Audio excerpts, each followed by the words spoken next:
আসসালামু আলাইকুম। আমন্ত্রণ জানাচ্ছি জাগো টিভিতে।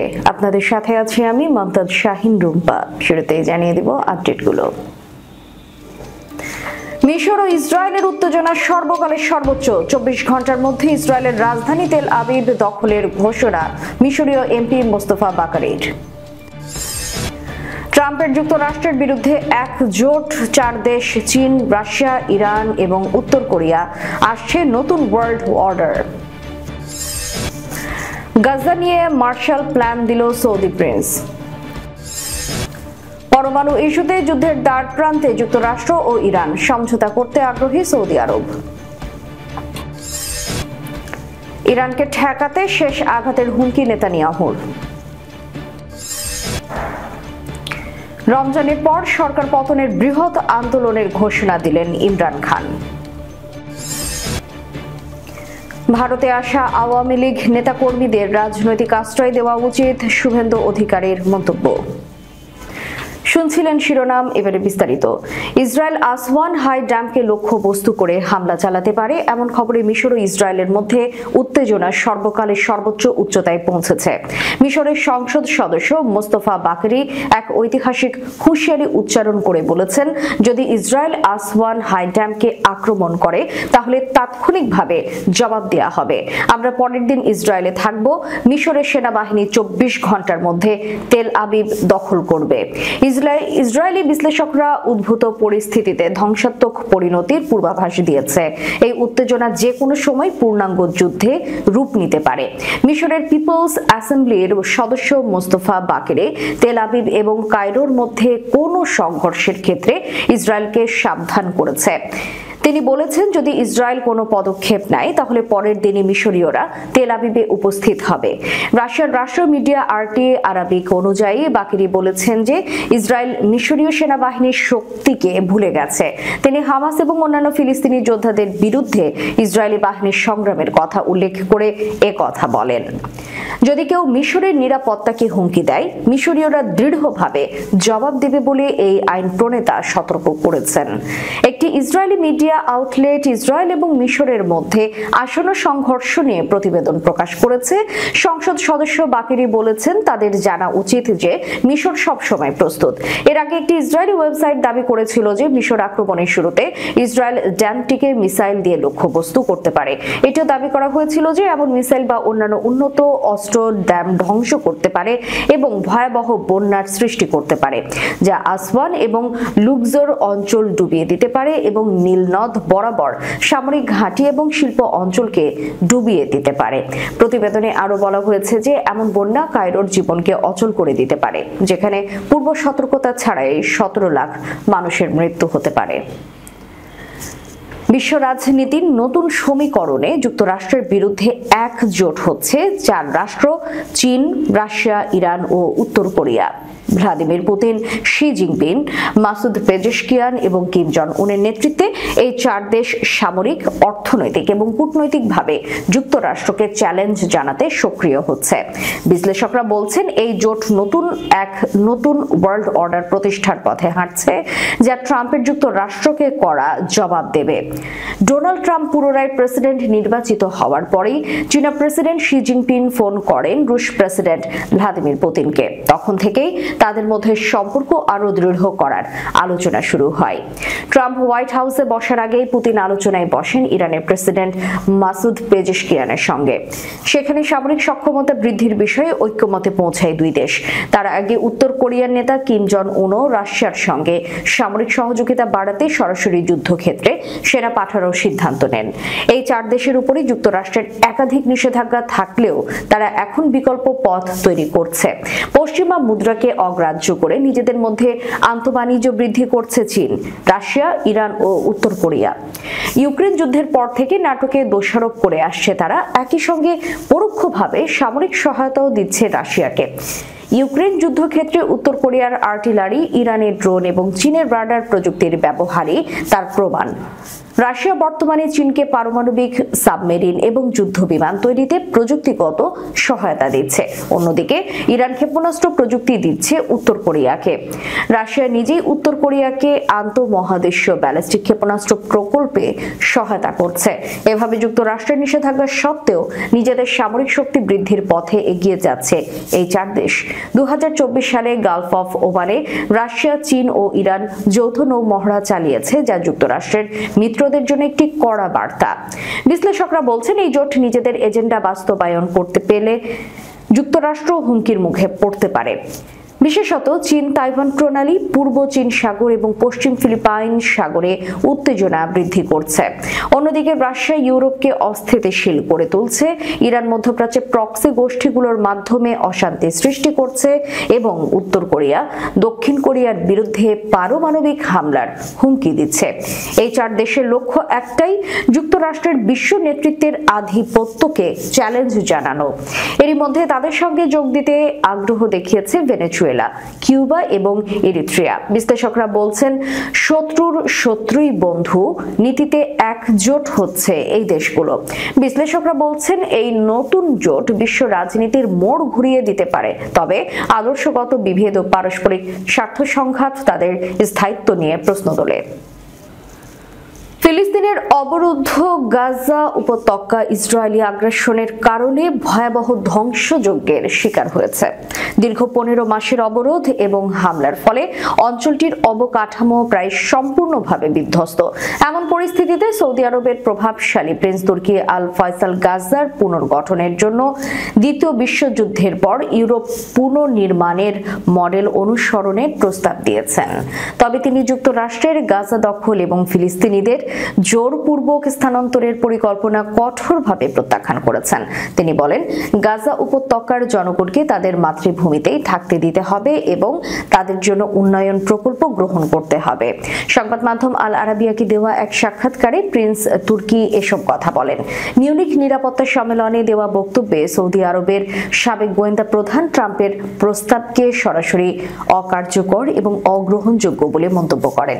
প্রিন্স তুর্কি গাজার পুনর্গঠনের জন্য মার্শাল প্ল্যান এবং অর্থাৎ দ্বিতীয় বিশ্বযুদ্ধের পর ইউরোপ পুনর্গঠনের মডেল অনুসরণের পরামর্শ দেন। তিনি বলেন, দ্বিতীয় বিশ্বযুদ্ধের পর মার্শাল পরিকল্পনার মাধ্যমে আমেরিকা ইউরোপ পুনর্গঠন করেছিল, কিন্তু তারা ইউরোপের জনগণকে সরিয়ে দেয়নি, বরং তাদের স্বাভাবিক জীবনে ফেরার সুযোগ করে দিয়েছিল। একই মডেল গাজার জন্য প্রযোজ্য হতে পারে। উল্লেখ্য, মার্শাল পরিকল্পনা ছিল যুক্তরাষ্ট্রের একটি উদ্যোগ, যার মাধ্যমে দ্বিতীয় বিশ্বযুদ্ধে বিধ্বস্ত ইউরোপের দেশগুলোকে আর্থিক সহায়তা দিয়ে পুনর্গঠন করা হয়েছিল। এতে প্রায় $13 বিলিয়ন সহায়তা দেওয়া হয়, যা বর্তমান মুদ্রা মানে প্রায় $160 বিলিয়ন সমান। এর ফলে ইউরোপ দ্রুত অর্থনৈতিক এবং অবকাঠামোগত উন্নয়ন করতে সক্ষম হয়। প্রিন্স তুর্কির মতে, যদি যুক্তরাষ্ট্র সত্যি গাজা পুনর্গঠনে আগ্রহী হয়, তাহলে তাদের উচিত ফিলিস্তিনিদের উচ্ছেদ না করে অর্থনৈতিক সহায়তা দেওয়া। ফিলিস্তিনিদের জন্য একটি শক্তিশালী পুনর্গঠন পরিকল্পনা গ্রহণ করলেই কেবল শান্তি প্রতিষ্ঠা সম্ভব। পরমাণু ইস্যুতে যুদ্ধের দ্বার প্রান্তে যুক্তরাষ্ট্র এবং ইরান সমঝোতা করতে আগ্রহী সৌদি আরব।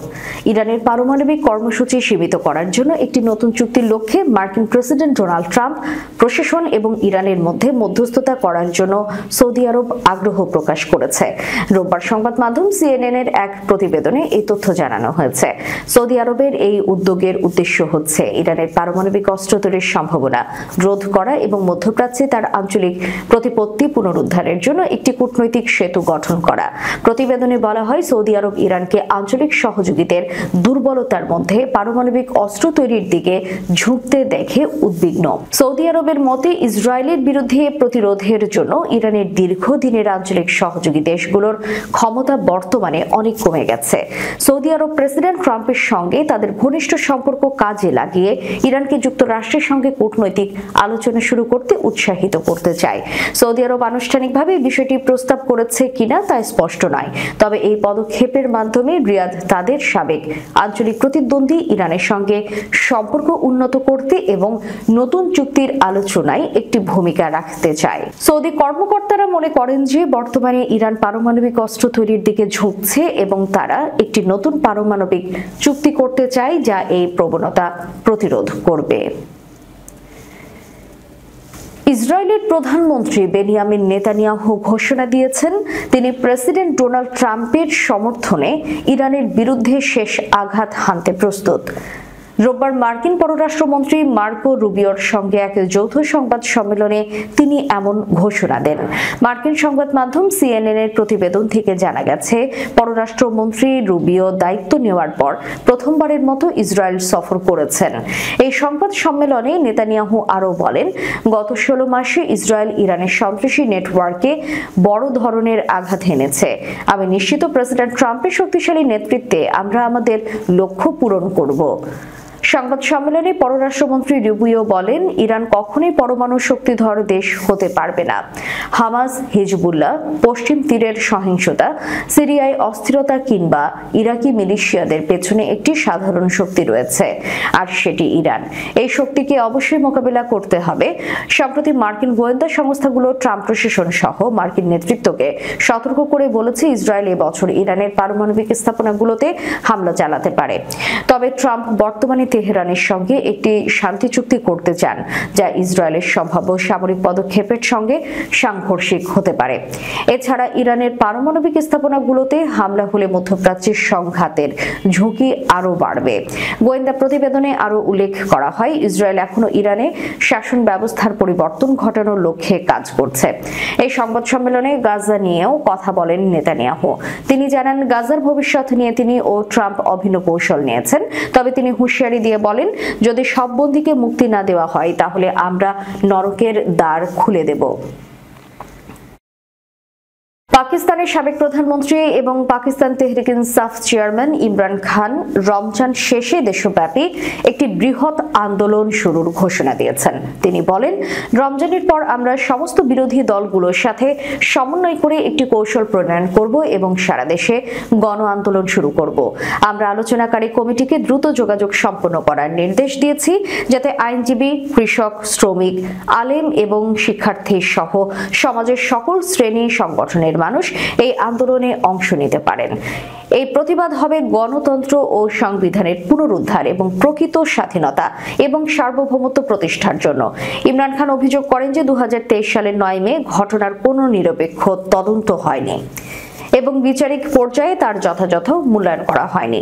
তিনি বলেন, ন্যায় বিচারের নীতি অনুযায়ী কোনো বিচারককে উভয় পক্ষের বক্তব্য শোনার আগে রায় বা মন্তব্য করা উচিত নয়, কিন্তু বিচারপতি মুসাররাত হিলালি আমাদের বক্তব্য শোনার আগেই মন্তব্য করেছেন।